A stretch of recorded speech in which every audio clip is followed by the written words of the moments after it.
ধনপুরের কাচ্চাখলা এলাকায় জোর কদমে চলছে নতুন স্লুইস গেট নির্মাণের কাজ।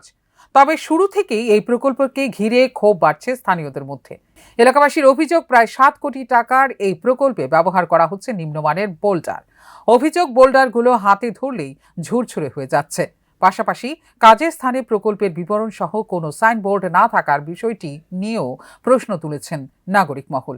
সরকারি আধিকারিক বা ইঞ্জিনিয়ারদের তদারকিও চোখে পড়ছে না। জনজাতি অংশের নাগরিকদের উন্নয়নের নামে সরকারি অফিসের ব্যাপক অনিয়ম চলছে বলে অভিযোগ করলেন স্থানীয়রা। আয়া দেখছে যে পাথর লগে বালু মিশা আছে, একদম ইলিগাল কাজ হইতে আছে, 2 নম্বরের কাজ চলতে আছে।